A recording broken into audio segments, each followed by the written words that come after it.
Now, in the products typically we have seen the 4 P's: product, price, place, promotion, and a couple of people add a couple of things. But today, if you're looking at services, it's vital to look at 3 more important P's. One is the people element, which is far more significant in the case of services. Second is processes, because one needs to ensure a certain degree of standardization across, you know, what is considered a very variable aspect. The variability of services, as we notice, is a very distinguishing characteristic. And the third is, can we provide some physical evidence so that it gives people a little more comfort? Example, like in massage, better kinds of oils, certifications, good place, air conditioning, music, some physical evidence to show you that what I'm providing by way of service has got more credibility.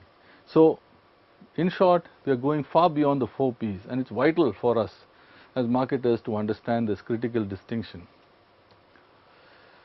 Let's take each thing. People.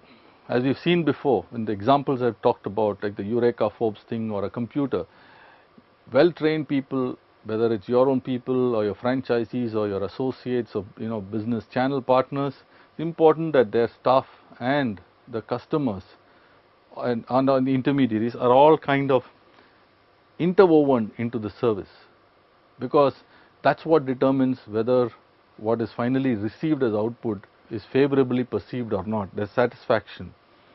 So, every staff member in a service environment is in some way or the other a marketer, whether he is a full-time or a part-time marketer, because every interaction with a staffer is really a moment of truth, like the Scandinavian Airlines chief mentioned famously in his book. It's a moment of truth between the organization and the customer. Therefore, it can be very highly variable. Therefore, the people element is critical, and service-oriented organizations who manage the people element better, you will find, are more competitive and highly regarded as opposed to their counterparts. Second thing, because of the high nature of variability, the perishability, and the lack of standardization of the service, it's important to have processes so that one can scale as one goes along and ensure a certain kind of standardized, to some extent or large extent, service for different customers over different points in time in different regions. So, these processes may not be so vital for goods and physical goods, but very vital for services. And there are various ways to do it, creating kinds of blueprints, guidelines, process manuals, so on and so forth.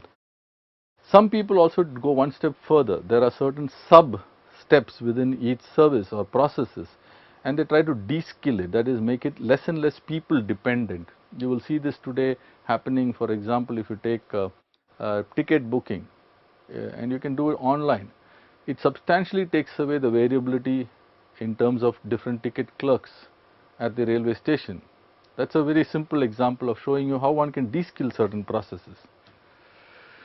Physical evidence. Many times people are very worried whether, like I mentioned in the massage case or a healthcare space, does this man who's sitting in front of me have the qualification? Is he the right guy to do this service? Really, is he a quack, for example, if he's a doctor, or is he a real practitioner? So what doctors can do is to show their qualifications at the back, or they can show the recommendations or recognitions they have received, the kind of front office that they have, the kind of other things and paraphernalia that they show.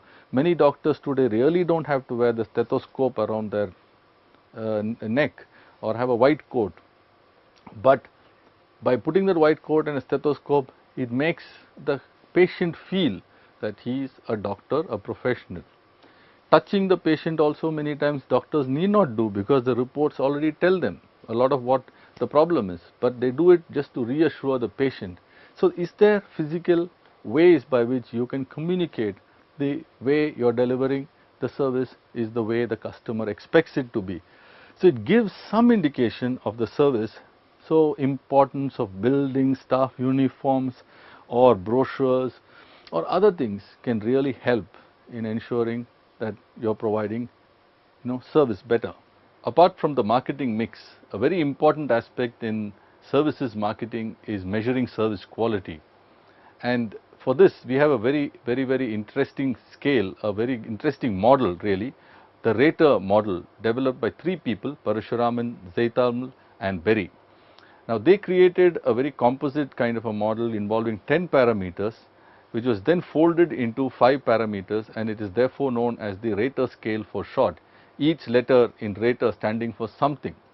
The first R, which is a very important R, is the issue of reliability, and I think all of us who have experienced ourselves as users of service know how important it is to have a service provider or a provision of a service that is always reliable and consistent. You know, a person who does it nicely in a manner that is on time and all that. The second thing is in terms of assurance. Now, assurance is one parameter which has 4 other facets folded into it. Those constitute competence, courtesy, credibility and security, which means the customer, when he or she is using that service or as a consumer of that service, is assured of certain key aspects during the provision of that service, which is why all these things, that there should be a certain amount of courteousness, a courtesy shown by the service provider, that it should be done in a very secure and safe way, and that there is a credibility attached behind the person who's doing it, and that person or the persons who are executing the job have the competence to actually do it. The third thing is the tangibles aspect. We have already seen earlier that there is a need to have physical evidence. The more one has physical evidence wrapped around the provision of the service, it kind of lends itself to the to a better experience for the user of the service. The fourth very important thing is the feeling of empathy that is demonstrated, and again this is a combination of 3 separate facets.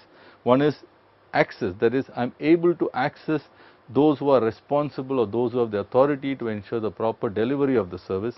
Second, appropriate and complete kind of communication. I think many of us who have used various kinds of travel services, example airlines, sometimes find it very frustrating when we don't know the reasons why our flight is being delayed.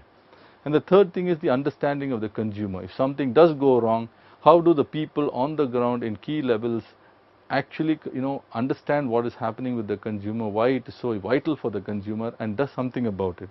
And finally, which is what we are coming to, the does something about it part, which is the responsiveness. How responsive are people, how willing are they to do things for you to make sure that your experience of that service is great. Now, what happens therefore when you have something like service quality is there are several gaps that are possible, and these gaps really are the difference between various aspects. For example, a certain expectation is there from the customer when he or she, for example, goes to a hotel or to an airline. He expects a certain kind of service. That expectation is a result of 3 things: word of mouth communication, personal needs and past experience typically, which leads him to have a certain expectation. Now, what happens is the way the company really has a perception of that expectation could be completely different from how the customer really perceives it, and that leads to the first major gap. Okay. The second thing is between what the customer expects of his service, I mean what the management expects of the service, expectation of what the customer expects as the service, and how it translates into specifications. Now, there could again be a gap over there. That's here as gap 2. The third thing is between the specification and the actual delivery, between the expectation, between the specification and the delivery, there could be a gap, and that's gap number 3. Now, the fourth gap is what really is the delivery that's happening on the ground and what is actually the communication to the customer. A very good example would be pizza delivery. Now, what happens is there are many pizza companies who say delivery in 30 minutes, 40 minutes or free. But typically what happens is that while the communication to the customer is 40 minutes, many times owing to various conditions, traffic issues, whatever, there is actually a delivery which happens perhaps in 50 minutes or 60 minutes or something like that. Now, if this happens consistently, obviously there is a clear dissonance, and that's a big gap. And if the customer at least gets the pizza free, it's okay, but many times there seems to be some issues here and there. And finally, there is also the gap between the perceived service as seen by the customer and what he expects. So, that's the final gap. So, as you can make out, for a marketer, when he is tackling the delivery of services and the provision of services, he has to be very mindful of various things that happen between management of the company on the one side and the customer on the other side, and the people or the intermediaries or the intervening steps in between. Now what happens is all of them have a critical role to play. So as you can make out, it is not as simple and straightforward as it looks like, and especially for larger organizations, for example like hospitality chains or travel companies or even the Indian Railways, there are so many things you would have found as a personal user of those services. You would have found so many gaps and maybe deficiencies or what have you. So in conclusion, what we have realized is services today are a very important part of any economy. They constitute the bulk, in fact, of most Western economies and constitute even a huge chunk of the Indian economy, the largest in fact. So what happens is that for a marketer, this is a very vital area that he cannot ignore. Secondly, we need to go beyond the 4 Ps in the case of services, and we have seen enough and more of that in this. And finally, the aspect of service quality needs to be very, very clearly understood, because as we have seen, there are several gaps between expectations of customers and how management perceives it and how it delivers it.